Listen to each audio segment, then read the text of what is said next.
Ito lang ma'am. Pero yung bayad doon na po sa Pulilan. Okay po. Okay po. Thank you ma'am. Mga tol, nakapick up na tayo. Ito siya. Papuntang Pulilan to mga tol. Update kayo pag nakakuha pa tayo ng kasabay. Nga mga tol, nakakuha tayo ng booking. Papuntang Pulilan rin to mga tol.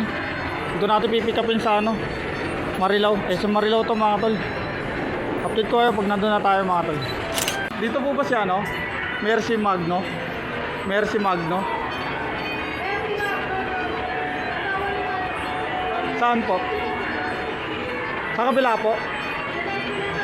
Ay mga tol, yan. Dito tayo pipick up, papuntang SM Pulilan. Ito na pala si ma'am. Ayun lang yun ma'am. Sa SM Pulilan po no. Tama po. Mga tol, ito yung pick up tayo mga tol dito sa SM ano, SM Marilao mga tol. Bali papunta tong SM ano, SM Pulilan. Tignan natin kung masasabayan natin mga tol. Baka hindi na siguro kasi okay na yung rate niya mga tol eh. Pero update ko kayo pag nakuha pa tayo ng kasabay. Ayun o, tayo SM Marilao mga tol. Mga tol, ito na yung mga booking natin. Ito siya mga tol, pakita ko lang sa inyo. Ito yung nakuha natin sa SM Marilao sa loob yan.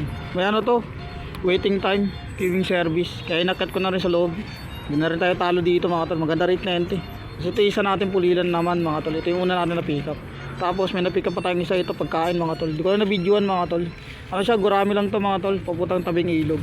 2 kilometer lang to mga tol eh. Kinuha ko na, sayang rin kasi 61 na tayo nakalagay doon sa apps nila, alam mo. Hindi ko napansin mga tol. Ayan yung mga booking natin. Tapos tignan natin kung masasabayan pa natin along the way. Ayan, magkasama tayo dito mga tol. Si Pops, yan. Ito yan lang yung mga booking natin mga tol. All goods na.